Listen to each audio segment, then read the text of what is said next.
we spent the last 3 weeks thinking about creativity, how we understand it, how it happens and is shared in our contemporary digital context, and where we can look for creative inspiration. This week, we're going to shift gears a bit to focus on the entrepreneurial mindset, and then on entrepreneurship more broadly, and on intrapreneurship. In this video, I'll provide a bit of backdrop and an overview of MSU's entrepreneurial ecosystem and share some examples of intrapreneurship.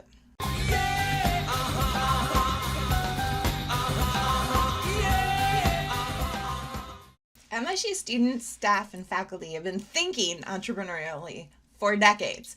But in the last 10 years or so, entrepreneurial work really accelerated, especially at the undergraduate level. In May 2014, our past provost, June Uat, brought together about 60 of us, staff and faculty, to talk about entrepreneurship in MSU. And at the time, we had a lot of exciting entrepreneurial initiatives going on, but they were happening in different units, in different departments. We didn't yet have a core home for entrepreneurial activities at the university. At a place as big as MSU, the provost knew we needed to better coordinate our efforts, especially to offer opportunities to undergraduate students. And one of the things she challenged us to do in May 2014 was to engage at least 2,000 undergraduates each year in entrepreneurial activities by fall of 2016. After this big group meeting, a smaller group of about 10 of us met that whole summer to talk about how we could specifically do so in a more coordinated university-wide way. And we came up with a set of goals. First, we decided we needed to rally university-wide resources engaged in entrepreneurial activities like the Hatch, the Hive, the Creativity Exploratory that I used to run, and more. Second, we developed and proposed a university-wide minor in entrepreneurship that launched in fall 2016, and many of you are part of this minor, and this class, of course, is one of the 2 core courses for the minor. Third, we developed experiences as part of the minor, which allows students to pursue and get recognized for entrepreneurial projects, even in classes that aren't otherwise focused on entrepreneurship. Fourth, we argued that every college should have an e-advisor, an academic advisor available to specifically work with students on their entrepreneurial interests. Fifth, we recommended creating an e-core for community-based learning and projects. Entrepreneurship can't just happen on campus. It needs to happen across communities, cities, states, and countries. We suggested the development of a university-level board to oversee entrepreneurial projects and activities. We also suggested, seventh, that MSU work with K-12 stakeholders and get middle and high school teachers and kids involved. And finally, recognizing that students can't be entrepreneurs just by taking classes, we suggested a huge range of co-curricular projects and opportunities. So that was the larger university broad perspective and part of a white paper that we reported to the provost. My next step was to convince faculty in my college, Arts and Letters, that the humanities are important to entrepreneurship. A lot of humanities faculty have an old school notion that entrepreneurship happens only in business and it's always and only anchored to capitalism. I argued, however, that we have a strong role to play where social and cultural intra in entrepreneurship is concerned. I describe social and cultural entrepreneurship to my colleagues as ways we can pursue innovative solutions to social issues, especially what we call wicked problems. Wicked problems are issues like poverty and obesity, or in our COVID context, pandemics. No one field or profession can address these alone. We have to work together to solve them. I anchored social and cultural entrepreneurship to art and storytelling and contributions to creative and cultural economies. And we'll talk more next week about social and cultural entrepreneurship specifically. I shared with faculty examples from our College of Humanities students already engaged in entrepreneurial work, like Kalia Stapleton, who has since graduated, but in 2014, she was a senior in apparel and textile design in the College of Arts and Letters and working to develop clothing lines for women transitioning from college to corporate life. Literally, one day you're shuffling to class in yoga pants and a sweatshirt, and the next day you're expected to be wearing a blouse, dress pants, and dress shoes. That's a huge economic and cultural shift. I also talked about Phil Deaton and Ian Michael Terry, who are both undergrads in 2014, and we're doing some internal entrepreneurial work to change people's ideas and practices about web accessibility by consulting with departments on campus. The work they did back then helped to make it so spaces like D2L are potentially equitable equitable learning spaces for all students, including students who may have hearing or sight-related issues. As for work beyond my college, since May 2014, we've created an entrepreneurship and innovation hub on campus with offices in the Broad Business Complex and a website that helps connect entrepreneurs at MSU and beyond. This last year, the entire Entrepreneurship and Innovation Initiative became the Burgess Institute for Entrepreneurship and Innovation. I had the opportunity last spring to meet online with some of the Burgess family to talk about what the Institute will be doing, offering, and becoming in the coming years. The Entrepreneurship and Innovation minor, open to all students and majors, is part of the Burgess Institute. And as of last spring, more than 600 students are part of the minor, making it one of the biggest minors on campus. In the Institute and the initiative, there's support for students to model a business and find support in all the steps of imagining, developing, planning, and launching a business. And one of the best new sources of support for doing so is the Discovery Program, which offers workshops and one-on-one support. And the next step is the Launch Program, to move from discovery and development into support and seed funding to launch your business idea. The Burgess Institute supports the Innovate State Speaker Series, which invites successful Spartan entrepreneurs to share their experiences. You can view some of the speakers' talks recorded online and listen to podcasts with speakers from the eShip website. And Innovate State are great opportunities for creativity exposure right up. You can either review the videos of past speakers or go to some of the upcoming talks this semester. And the next one is this Wednesday, February 10th, with Robin Kinney. Our Week 5 creativity case is to explore examples of Spartan entrepreneurial success. And you'll hear more about Bright Bites, Linko, Vade Nutrition, and the York Project. You'll also read about alums like Alexa Jones, Benny Ebert-Zavos, Brittany Urich, Jeff Hall, Joshua Agundu, and Malik Hall. There's a huge crew of people working through the Burgess Institute. They're here to help you imagine, develop, and launch your idea for a new business or a nonprofit. There's a staff and leadership team, entrepreneurs in residence, and a student team that includes a web designer, user experience designer, communication support, and graphic design and video production expertise. These are resources that exist for you and to support your big ideas. Someday soon, we'll hopefully be able to gather together face-to-face, in person again. And there are some fantastic entrepreneurial spaces and places on and around campus. The Gaynor Entrepreneurship Lab is located in the Minskoff Pavilion, the amazing new area of the business complex.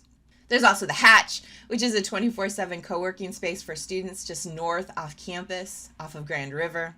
And of course, the MSU Startup Bus, refurbished by MSU entrepreneurs to provide sponsorship and transportation once startup events and other opportunities are hosted live again.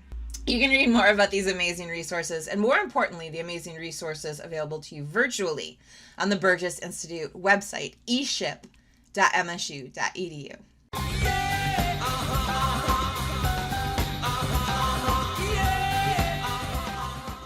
One of the things you'll notice about MSU's entrepreneurial orientation is that we don't just want to cultivate and support students who go out and launch new businesses. Some of you will, for sure, but we want to engage all of you in cultivating an entrepreneurial mindset. Bruce Bockenheimer, a professor of management and director of the Entrepreneurship Lab at Pace University, situates entrepreneurship as much broader than just creating a new business.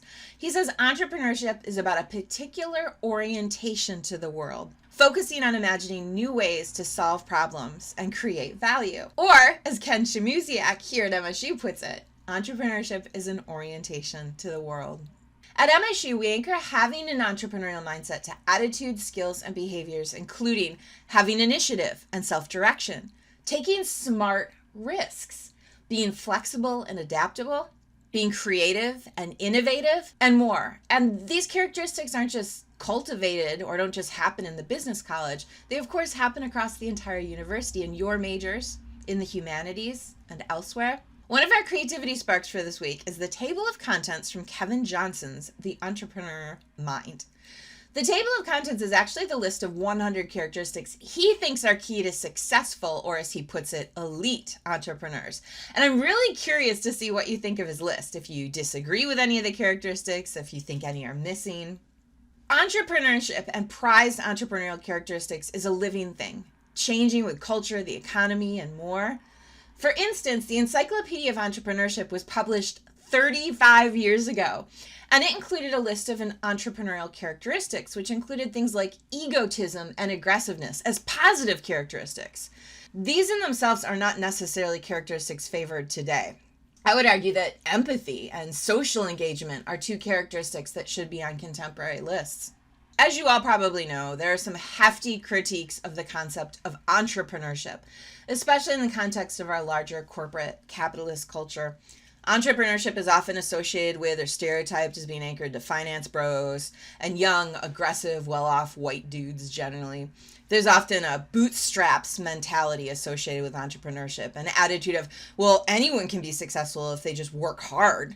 I wish there was time to really dig into the historical and cultural economics at play in these stereotypes, but that'd be an entire 15-week class in and of itself. I do want to turn briefly to Chris Rock, who in 2009 said one of the most potent and powerful things about money in the United States. Chris Rock argued that brown and black people in America can be rich, but not wealthy. His argument was that black people can make money, but being wealthy requires access to networks, literacies, capital, and connections that brown and black people in the US, and historically women, have been deliberately disconnected from. And his illustration was that Shaq is rich. The white man that signs his check is wealthy. This is changing, and I hope you will all head out into the world with not only an entrepreneurial mindset, but an orientation toward transforming systems of inequalities, racism, and structural and social power that prohibits women and brown and black people and others from entrepreneurial activities and possibilities.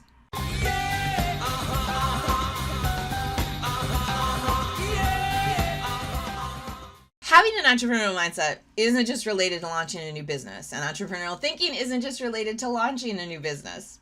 At MSU, we also want to support students to make change within existing organizations, to engage creativity, innovation, and an entrepreneurial mindset in an existing business, and that's called intrapreneurship. One definition of intrapreneur situates them as employees within large companies, provided freedom, time, and support to innovate new products, services, or systems. And a great example related to this definition of intrapreneurship is at Google.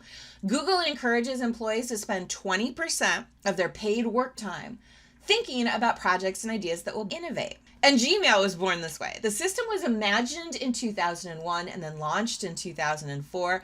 The problem that Gmail was addressing was, first, no email product at the time had a good search feature built into it, and obviously Google is a specialist in search features. And second, no other web-based email system allowed users to save their mail. Gmail launched with users having 1 gig of space to save their email, and Gmail was in part developed during this time that was allocated to employees to just imagine new possibilities and innovate current Google portfolio products and develop new ones. Another slightly different definition of entrepreneurship suggests that an entrepreneur is a person within an organization who sees entrepreneurial thinking and uses entrepreneurial approaches to make change within the existing institution. This change might be a new product or idea, or it might just be a better way to do work inside that organization. And Facebook is a good example of an organization that inspires intrapreneurship. Facebook regularly hosts in-house hackathons where employees are encouraged to devote a chunk of time, say 24 hours, to creating and prototyping a new idea or product. The awesome button was a Facebook hackathon idea, which became the like button. Last year, there were more than 4 million likes per minute on Facebook.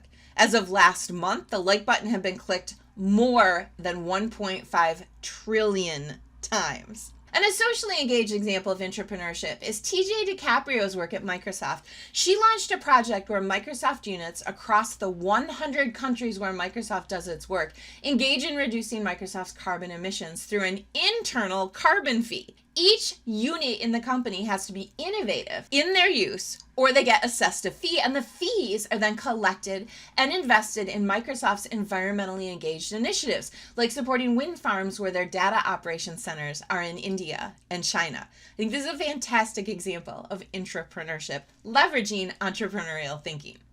You have probably already noticed that I haven't assigned a reading that defines entrepreneurship or intrapreneurship. I want you to build your own definitions of these terms during the semester and add to them and unpack them and then build to them. And you're doing some of this initial definitional work for Creativity Quest 1. Although we've spent the last 3 weeks reading about creativity, our first reading for week 5 is actually a piece called Creativity is Not Enough. It's from 1963, but I think the arguments in the article are as relevant today as they were more than 50 years ago. Our next reading is called The Insider's Guide to Entrepreneurship, and our third reading for week 5 is called, fittingly, The Entrepreneurial Mindset. We have one case for the week, and it's for you to look through the MSU Entrepreneurship success stories posted on the eShip website, and hopefully get excited and inspired by some of the exciting things Spartans have been doing. We have 2 sparks, one of which is a short video by one of my favorite people in the world who recently retired from MSU, from the College of Communication Arts and Sciences, and that's Carl Good. It's a video Carl made of the 18 superpowers of creative people. And the second spark is the table of contents from Kevin Johnson's book, which I mentioned earlier. Creativity Quest 1, your webpage or website is due this Saturday, February 13th, uploaded to D2L by noon Eastern. Remember, you're going to create a Word doc, and in that Word doc, you're going to include your name and the direct URL to the page or the site that you've created for the assignment. If you haven't started yet, you are behind. If you have a good draft going, you have a few more days to do some tweaking and final editing. Spend some time this week with our readings, case, and spark. Post a question and a response on Packback, and finish your website and prep to upload it by noon this Saturday. And as always, let me know if you have any questions about our week 5 work or about our Creativity Quest 1 work. Is everybody out?